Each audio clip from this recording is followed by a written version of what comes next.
Eto mga idol, update tayo kay Cuadro Alas. Pero unahin muna natin itong napakagandang salpukang Combate 16. Bali undercard nga po ito sa salpukang Aranita at Magramo na nauwi sa first round knockout. Na ganun din itong si Benny Cañete mga idol. Tinapos lang din sa unang round ang kanyang nakalaban na veteranong Thailander na si Pisano Chinsumtum. Di nga po kinaya nitong Thailander ang humahagupit na body shot ng ating pambato na si Cañete. Kamuntika na nga pong managinip sa ibabaw ng luna itong Thailander mga idol. Buti na lang ginising ng repere.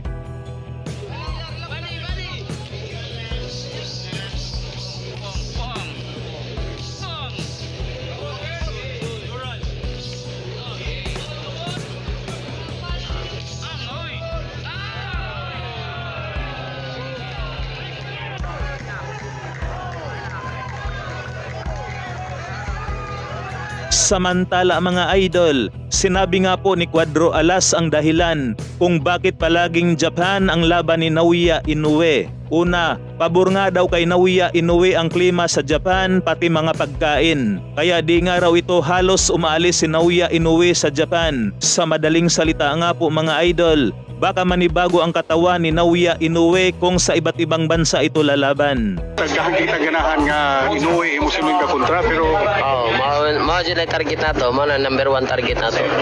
So mayon tag musukol na. Wa gid mo sugod. Ano man yung style ron? Japan na maging siya, no? Di comfort kinanya, comfort zone kinanya. Makapabor mo gud siya sa klima o sa pagkaon nila.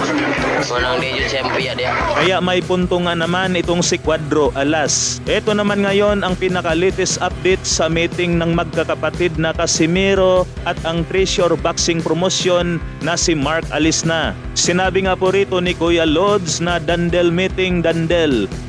#Bumbalahos, #Diskartitol. Eto mga idol, baka si Tapales nga ang makakalaban ni Cuadro Alas. Pero mas maganda kung ang promoter ni Cuadro Alas na si Masayoki Ito ang mag-announce niyan.